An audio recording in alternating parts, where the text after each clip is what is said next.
gusto mo mag-deactivate ng account sa Facebook dahil sa maraming dahilan. Siguro, may inaiwasan ka, gusto mo siyang i-deactivate pa, malimutan mo na siya.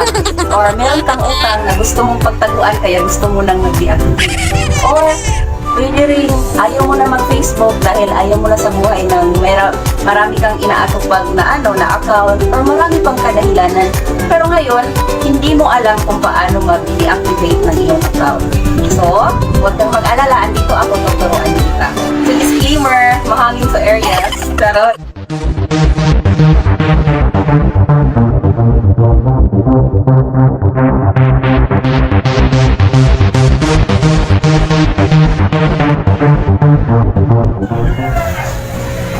what's up mga Pili Parikoy? So, andito na naman tayo sa aking channel which is Ardila Tutorial. So, ngayon, tuturuan ko kayo kung paano mag-deactivate ng iyong account, ng iyong Facebook account, at kung paano siya i-reactivate.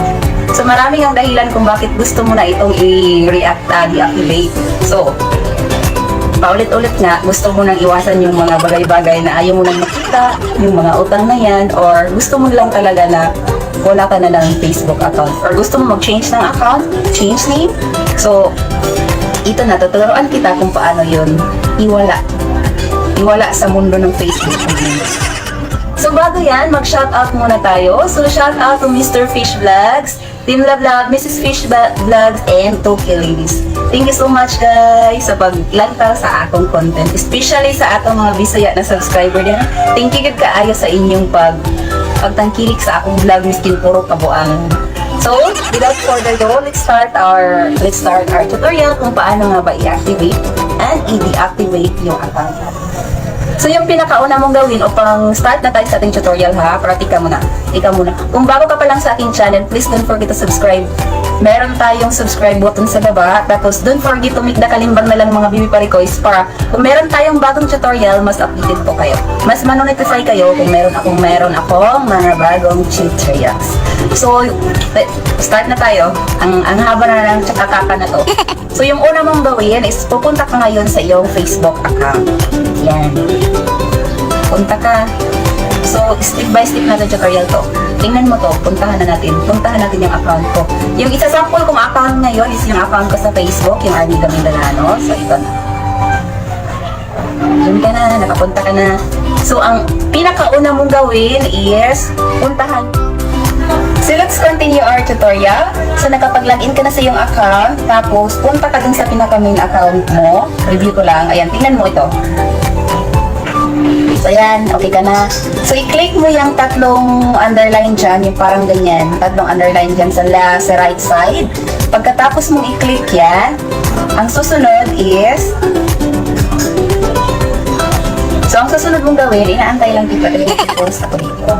So, ang susunod niyan, i-click mo yung scroll down ka, tapos i-click mo yung privacy shortcuts. Tapos ka na, ayan si privacy and shortcut. Yan. So, ayan, na-click mo na si privacy and shortcuts. So, ang next mong gawin mga Bibi Parikoy is, click mo yung deactivate my account. So, ayan. Pakita ka. Tapos ka na. Pagkatapos mong mag-deactivate, pagkatapos mong i-click yung deactivate your account, ang susunod yung gawin ay meron kang pagpipilian dyan, dalawa yan. Deactivate your account or delete your account forever. So, makikita mo ulit sa aking kita mo na. So, ayan. Tapos ka na. Nasundan mo ba ako? Masyado bang mabilis? Pagkatapos mo dyan, for example, gusto mo nang i-deactivate mo lang siya. So, i-deactivate, pwede mo pa siyang ibalik. Kung i-delete mo naman talaga siya forever, so, meron tayong dalawang option dyan, according sa nakikita mo yung screenshot. Diba? So, kung okay ka na, click mo continue, tapos, meron dyan, tingnan mo sa screenshot ko. Tingnan mo. Meron dyan, this is temporary, diba? Kasi nga, hindi mo siya dinelete forever. So, ibig sabihin, babalik ka pa. Babalikan mo pa yung account na yan. Importante pa yan sa'yo. So, for temporarily, I'll be back. So, meron dyan, this is temporary, I'll be back. I-click mo yan. Tapos ka na. So, So, ang susunod mong gawin dyan, mga bibi parikoy, i-click, kung okay ka na, na-click mo na yung this is temporary, i-click mo yung continue. Yan, tapos na.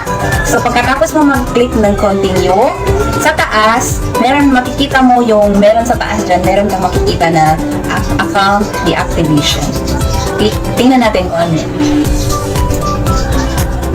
So, nakita mo yung account deactivation.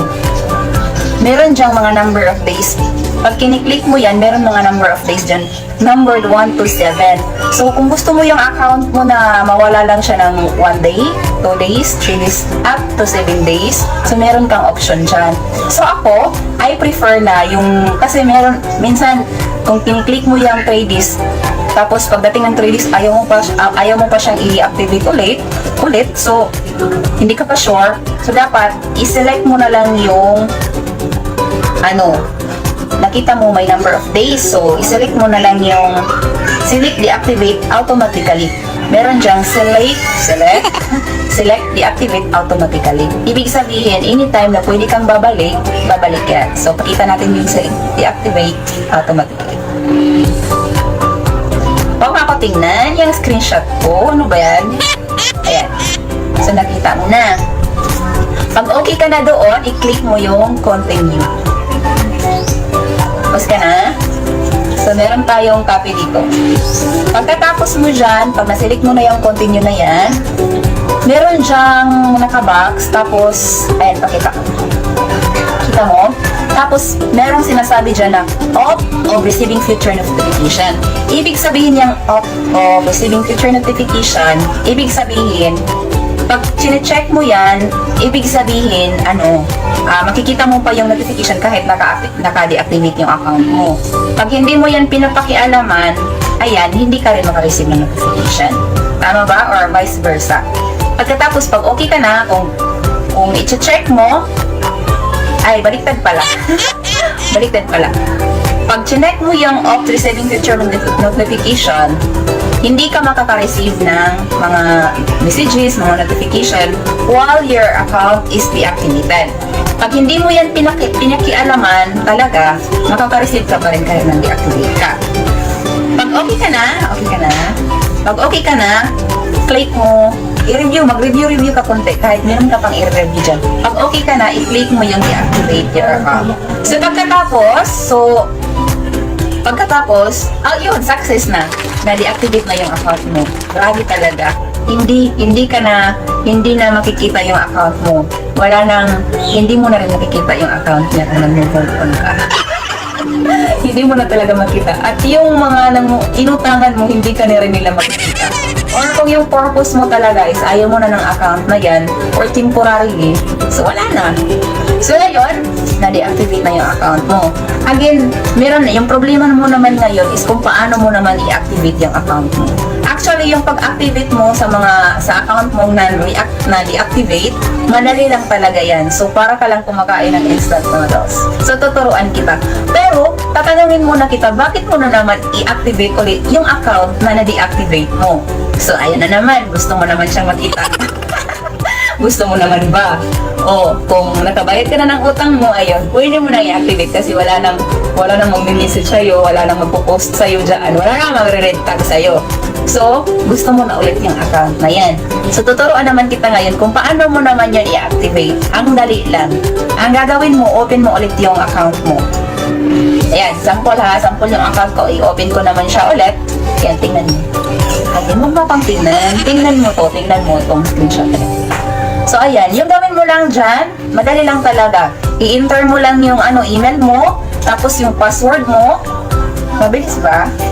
So, pag-enter mo dyan ng lahat ng yan, automatic, meron ka ng email, or number ba dyan, or meron ka ng password. Pagka-enter mo login dyan, automatic, babalik na yung account mo. Babalik na siya. So, ang bilis lang, di ba? Kung nasundan nyo yung aking tutorial, mga baby request, madali lang talaga mag-activate ng account. So, kung nagustuhan mo yung video na to, don't forget to subscribe, ha?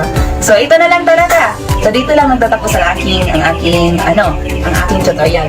So, thank you so much for watching to Arnida Tutorials. And salamat sa lahat-lahat na sumuporta especially. Then, Gusto ko lang i-shout out ang ating new significant others. Shout out to Captain Barbell TV. Shout out cupcake ko, Captain ko, shout out sa'yo. And thank you sa lahat-lahat. Thank you for watching. Till my next vlog.